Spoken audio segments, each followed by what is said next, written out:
Hey there, guys. This is Alrighty with Good Guys Gear, and got a gun to talk about this evening.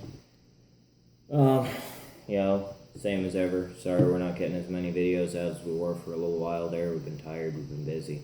But anyhow, you guys know that I go on about my CZ75 all the time. That I feel like this is absolutely one of the finest guns that's ever been made, and I still believe that to be absolutely true. Feels so good in the hand, great trigger, great reliability, good looks, everything you could want. But, of course, there's a whole world out there, and why hold back? So, I've had this urge that I've been trying to resist, and obviously apparently failing, and so just about a week ago, 2 weeks ago maybe, I think about a week ago, I bought this. And if you don't know what it is, that's your problem. No, I'm just kidding. Springfield 1911 mil-spec Defender. Very basic 1911. It's not new. It's new. I bought it new. It's not new right now. I'm not doing an unboxing video on it. You know, everybody makes these unboxing videos like it's so cool to find out that it comes in a cardboard box with one magazine, some paper, and a lock. So not doing that. I don't really see any point in doing a review on a gun unless you've run it a little bit, because it doesn't matter how pretty it is or how ugly it is until you've heard it go bang a bunch of times. Doesn't mean anything. So, there were several reasons that I went with this particular 1911. You know, I've looked into a bunch of them. I almost went with a Metro Arms American Classic, which is a Filipino-made 1911. Sweet gun. I felt it in store. Honestly, it's super tight slide, very nice fit up, good finish. You know, beautiful blued finish on them. But they had a cast frame, and you know you run into that in a lot of the lower end 1911s. The Rock Islands are the same way, and actually the Remington R1 is another really basic 1911 out there that's in a similar price range to this, but it's got that cast frame, and I was really looking for something that was all forged, just because of the heritage of the 1911 and their potential for such quality. I really didn't want to get a cast frame, so I looked around. Originally, I just found the standard Springfield mil-spec, and then I found the mil-spec Defender line that, you know, comes instead of in a fancy plastic case with extra grips and 2 extra mags and, you know, a kind of junky looking holster and mag pouch. I decided to just go with this one. Basic 1911, 1 GI type mag, that's it. Because I really wanted to start, to build my own, not to buy one that was an amalgamation of what a bunch of 1911 guys thought a 1911 should be. Just buy a 1911 and build the one I wanted. Because the other one I looked into was the Springfield loaded model, and outside of costing a whole lot more, it had some stuff that I just really wasn't that excited about. Primarily the front slide serrations. You know, especially if you're buying a gun just because you think it's cool and, you know, you want to shoot one and you want to spend some time with one, and you don't necessarily ever even plan on carrying it, it's really nice to get a classic look. And to me, those grooves up here, I'm never going to use them, and so they just kind of mess up the really nice lines of a classic 1911. So that's why I ended up getting this thing. Forged frame, forged slide, forged barrel. Very nice. As far as how it came when I got it, beautiful black parkerized finish. Really great frame to slide and barrel, frame to slide and slide to barrel to frame, fit up, all of that stuff is just rock solid. Outside of that, the one thing that I will say about these is if you're looking into one, and Springfield more or less says this, but not just flat out, they would do almost as well to sell this gun as a frame, slide, barrel, and barrel bushing, and let you fill it up with whatever guts you want. Because to hit the price point they do with a forged frame, a forged slide, and a forged barrel, they do, I mean, everything else on the gun is metal injection molded. All the trigger components, the ejector, you know, the main spring housing, everything else is done as affordably as possible so that you can have those super high quality main components and then replace everything else with whatever you want, which is what I intend to do with this one. So don't buy this thing and think that you're going to run 1,000,000 rounds through it on the original, you know, external or minor components. I don't think you would. And anyhow, so there's that. The trigger, when I got it right out of the box, it was great because it's a 1911, and even a crappy 1911 trigger is great in comparison to a lot of other guns. That said, it was not a great 1911 trigger, and actually after about the first 40 rounds I ran through it, right when I got it, it got really gritty, and so I did do some polishing on it, and that smoothed it out a lot. And then when I got out and shot a little bit more, Kickstand and I ran about 200 rounds. He was running his CZ, I was running this, and we each shot about 200 rounds through our guns. And now the trigger is really, really sweet with that polishing and a little bit of break-in. It's still a little bit heavy. Not even going to claim to have any idea how heavy. It's just feels a little bit firm, but really great, clean break. And the other thing that I ended up doing is cutting this little groove right here. Polished the trigger, and I made that little relief groove there so that it's easier to get on the magazine release without shifting the gun in your hand. You'll notice a groove like that in a lot of the higher end 1911 grips that you see out there, aftermarket stuff, and I really like it. I would highly recommend it. You know, I like modifying guns and stuff, and that just does worlds for this gun.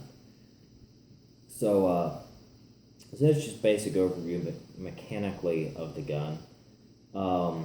As far as shooting it, I absolutely adore it, guys. I gotta be honest. It's one of the most enjoyable guns to shoot that I've ever owned. Very, very intuitive for me to run. The controls, although, you know, the basic layout of them is roughly the same on the two guns. You know, their orientation in you know, the relation to each other is the same, but the distances apart are a lot different. And that actually seemed to make a big difference for me. I'm sure you guys know from earlier videos shooting in CZ, I have this chronic problem for some reason of riding the last shot lockback on that gun, and I've tried and I've thought about it, and I said I'm not going to do it this time. Somehow I still do. Don't know what the deal is. Didn't have that problem with this gun. So very intuitive to run. Even, you know, very, you know, shooting long range, like we had a steel plate out at probably 75 yards or so, and I was usually getting, you know, say it was about a 4x16 target, and I'd say I was usually getting about 4 out of 5 on it, which for only being 200 rounds in with a new gun, I feel like is pretty good. I was happy with that. It's not perfect, but I was happy with it. And then up close, some swinging plates and stuff like that. Just, you know, run across 3 plates, reload, run back. Very, very quick, very intuitive to learn. You know, one of the things that I know is pretty standard, maybe this snap cap will eject, I don't know. These are kind of junky. They're tradition snap caps. They seem to hang up in the chamber a little bit. Not a big fan, but anyhow, for the sake of this, you know, I've always, you know, racked the slide to get back in action, or hit the slide release with this thumb. But you'll see a lot of 1911 guys, you know, they shoot, come up, drop with their off thumb, and roll in. And found that very, very easy to do. Yeah, see, it didn't come out. Don't buy these tradition snap caps, they're crap. But anyhow, I'll get that out later. So, really, really enjoy shooting the gun. Made so much progress with it so quick. I'm pretty sure I'm already shooting it faster and more accurately than I've been shooting my CZ. And I've had the CZ for a long time and run more than twice as many rounds, or more than 10 times as many rounds through it. You know, I'm sure I'm well over 2,000 rounds with the CZ. Only about 240 with this. So, fabulous gun. As far as maintenance, cleaning, and stuff like that, I absolutely love breaking this gun down. There's no other way to put it. The design, the way it all goes together and everything, the simplicity, the fact there are no pins that are held in with friction, like no roll pins. It just comes apart so easily once you get a little bit familiar with it.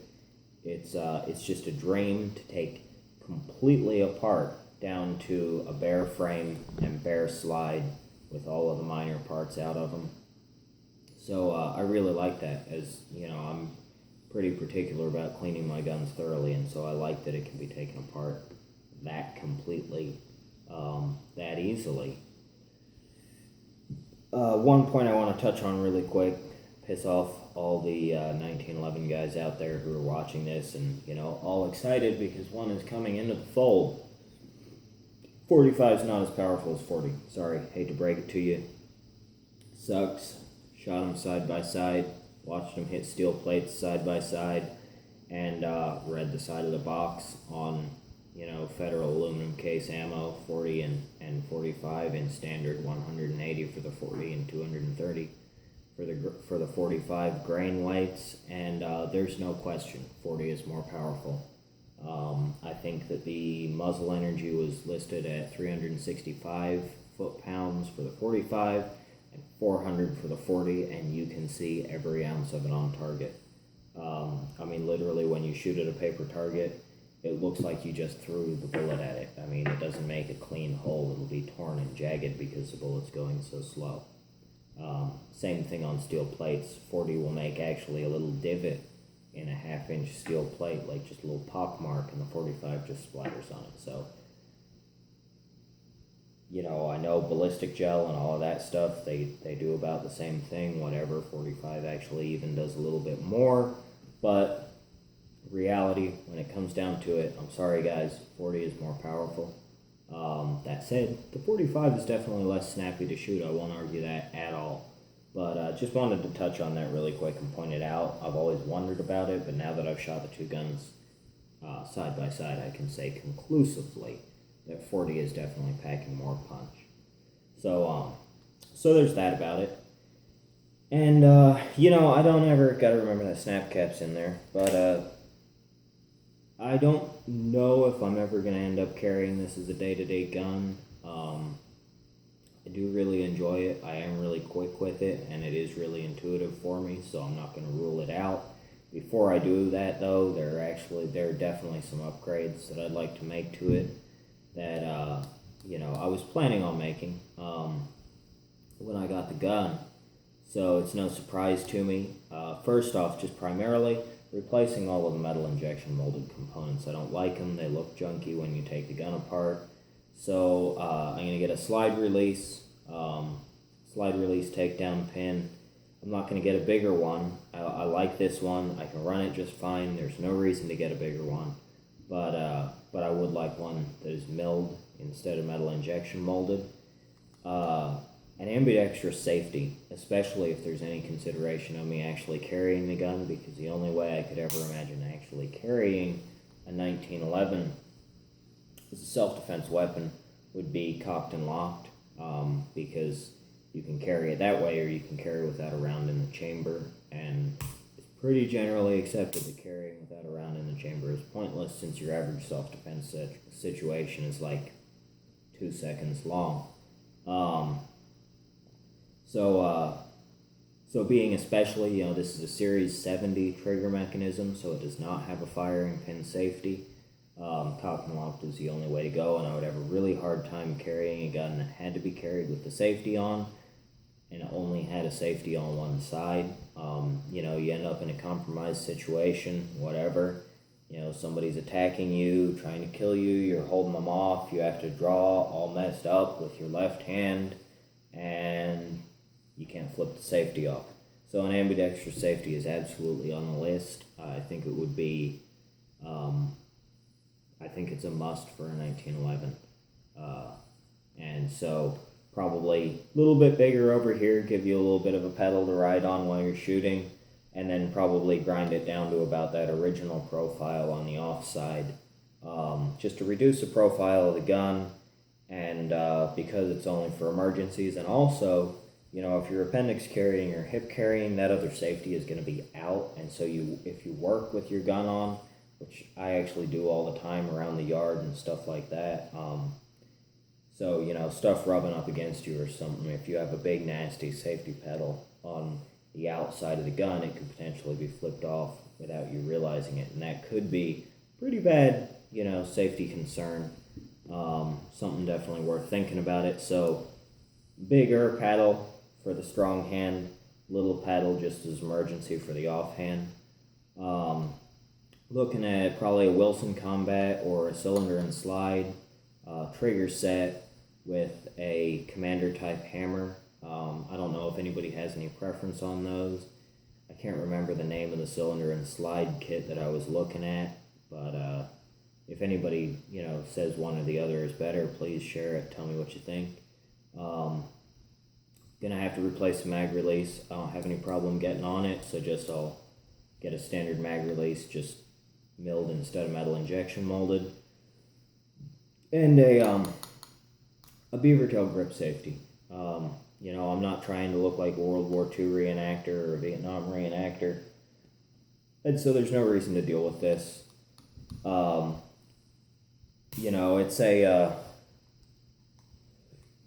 It's a little bit uncomfortable. I'm not going to say that it's horrible.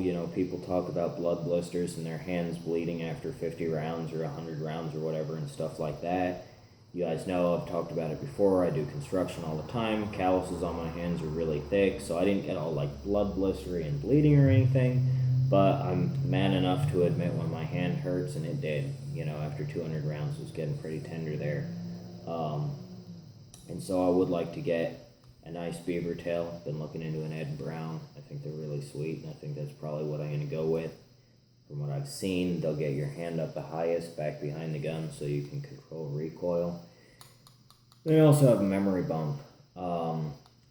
Just make sure you get that contact back here and get that grip safety pressed in, because if you don't press it in, we all know the gun won't go bang.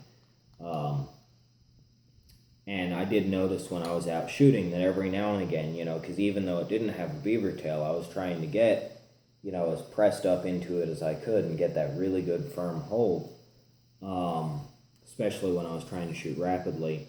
And one time I think I really thought I had it. I was pressed up in there, and I didn't actually have the safety depressed on the back, so I had to readjust and then shoot. And that, self-defense situation again, that could be critical time that you will never get back. So Beaver Tail with a memory bump is definitely going to happen. The sights, honestly, I know everybody's torn up about their Novaks and, True Glows and on and on and on and all of that stuff. Honestly, guys, for me, a pair of sights is a pair of sights. I hate tiny military sights like what are on a Makarov or a standard 1911 because you just can't see them. That said, this gun comes with some really nice, clean, clear, crisp, square, 3-dot sights. They're easy to pick up, and I found them easy to hit with, so they might end up just staying because it's not something that really concerns me all that much. Gonna leave these grips too. They're really nice. They are actually real wood, and they just, there's no reason to change them, honestly. I didn't have a problem with the gun trying to walk out of my hand because of lack of checkering or anything like that. And I like the classic look of them. So going to leave those.